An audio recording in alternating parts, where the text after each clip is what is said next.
Electronic Arts was formed in the early 1980s by Trip Hawkins, the man also behind the 3DO company.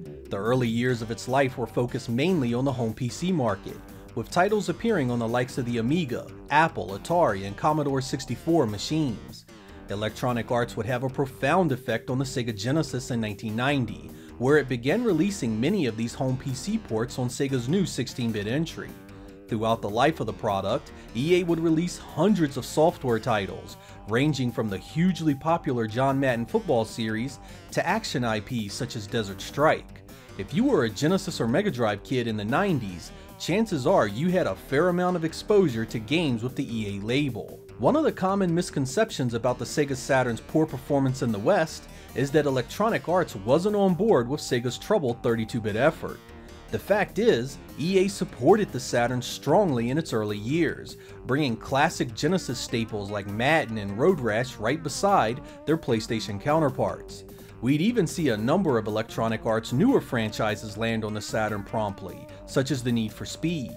In this episode, we will be looking at the games Electronic Arts would make and publish for the Sega Saturn, some of which may surprise you.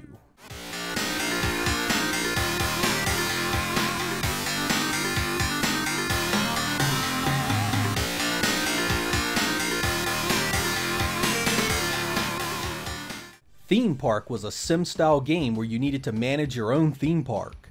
Originally developed by the venerable Bullfrog Software, the Saturn port here is actually fairly accurate. Despite the point-and-click nature of the gameplay, this one never supported the Saturn shuttle mouse.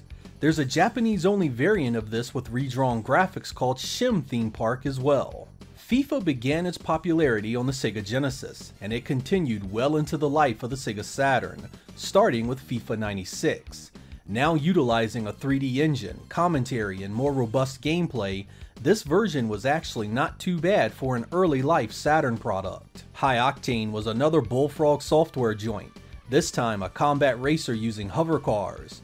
This is by far the weakest version of this game made at the time, suffering from terrible frame rates and other technical hiccups that looked just plain awful. Perhaps even worse, it had the unenviable position of coming out right beside the original Wipeout, which of course just murdered it in every conceivable way. Magic Carpet continued the Bullfrog game support. This is pretty much a first-person shooter on a flying magic carpet that has some strategy elements built into the gameplay. You need to form a base to collect the mana dropped by your fallen foes, then defend that base until you have enough mana to move on. The Saturn edition is missing levels, but it actually isn't a terrible game by any means. In Japan, it was released with the Sega 3D controller. Shockwave Assault was a combination of the previous 3DO Shockwave and Shockwave Operation Jumpgate games. This is a first-person shooter across barren landscapes in a ship that apparently can't fly so well. This series was never worthy of much of my time, and the Saturn version here doesn't do much to change that. Luckily, the Need for Speed was an actual 3DO port worth picking up. This would take its source material and radically upgrade it with new tracks and a much improved graphics engine. As far as ports go, you'll be hard-pressed to find third-party work as good as this at its release.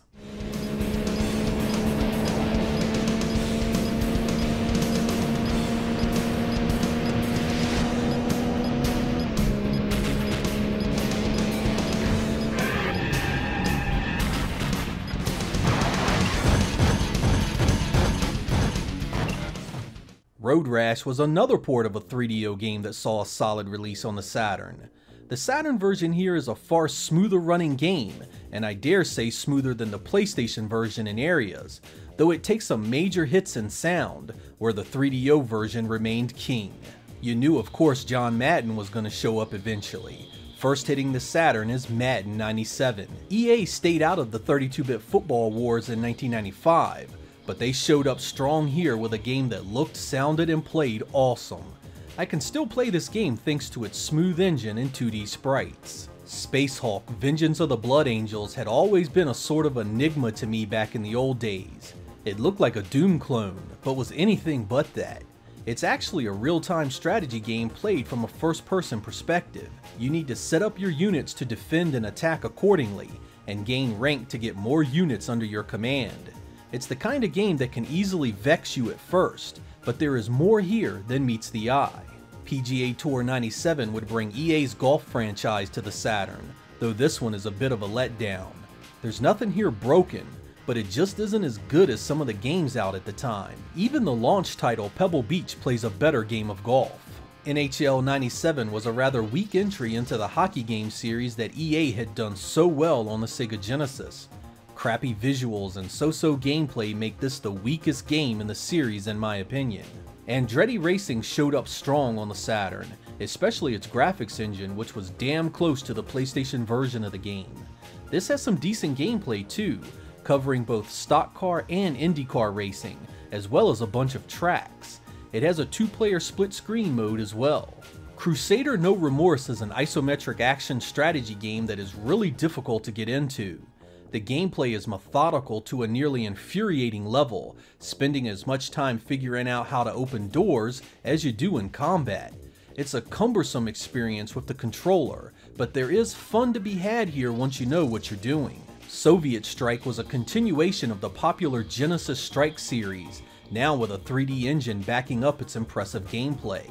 The isometric view does take some time to master, and it does suffer from some pretty severe frame drops, but the gameplay is tried and true fun. FIFA 97 would be an update to FIFA 96, not really improving anything. This was actually a big mistake because Worldwide Soccer 97 had come out by this time, upping the quality of Saturn soccer experiences incredibly. NBA 97 is a competent game of basketball, but its graphics engine is wildly inferior to the Sega Sports efforts on the same machine. This one needed more time in the oven to give a decent presentation. Battle Stations was an awful Sega Saturn game. You'd think that real-time battles between massive warships would be fun, but you'd be very wrong. This game is extremely difficult to get into, looks terrible, and will leave all but the most ardent strategy fans disappointed. Dark-Light Conflict was a vastly superior effort to Battle Stations. This space combat sim was tough to come to terms with at first, but its gameplay did have some thrills once you got used to things. The later levels are extremely difficult, making it hard to enjoy for the average fan of these kinds of games. It's not awful, but definitely an acquired taste. Warcraft 2: The Dark Saga was a port of the classic Blizzard real-time strategy PC release, containing the expansions Tides of Darkness and The Dark Portal. This is an excellent version of that source, with easy to get into and understand mechanics that should make it palatable to even newcomers. Controller play does of course make things more challenging, but this game is still pretty damn good.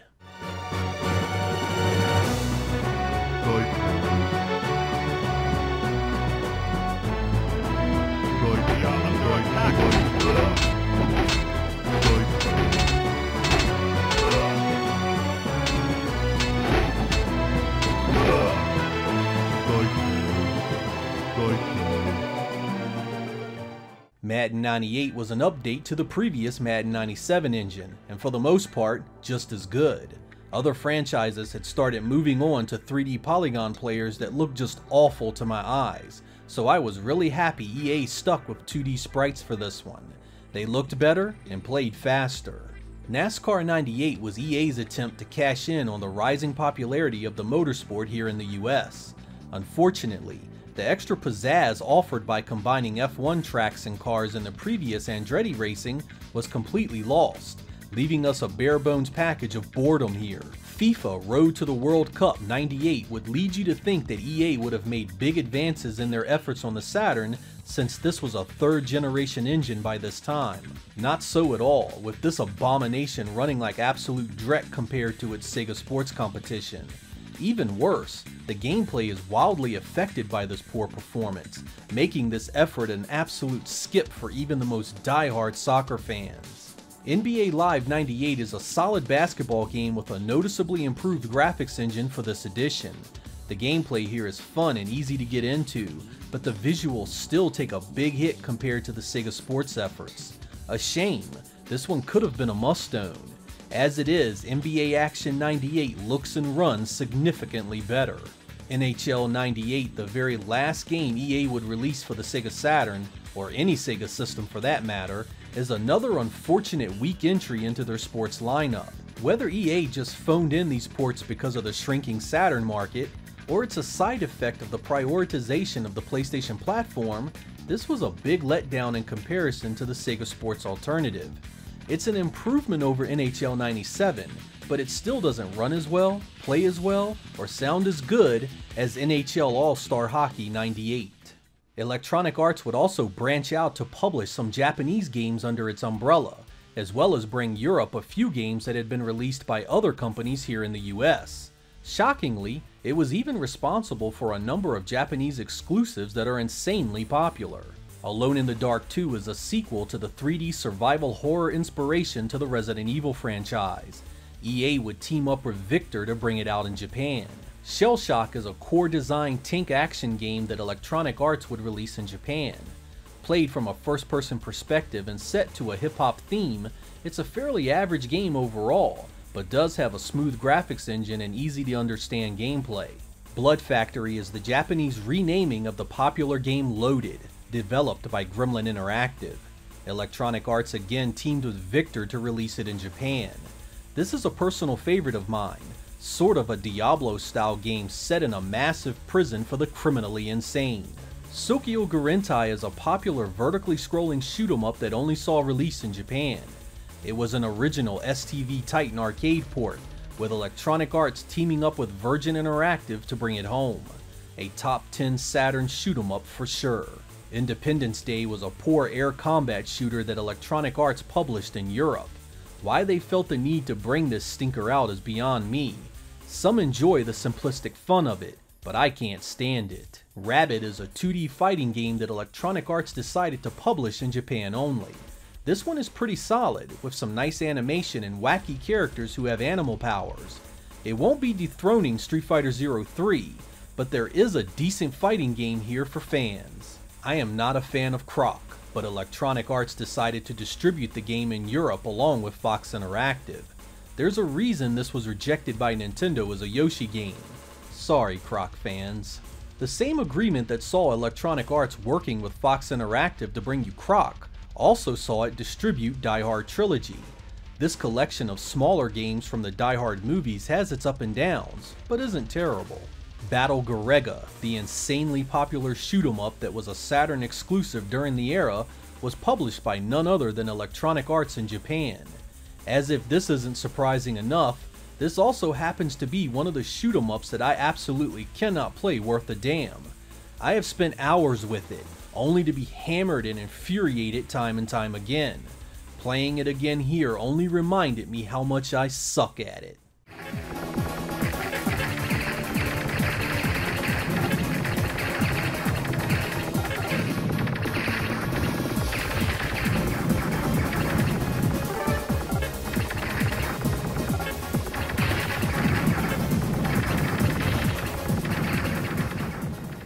Like a lot of Saturn third-party developers, Electronic Arts had a number of games in development for the Saturn that were never released. Diablo was a port of the classic isometric Blizzard demon-slaying RPG.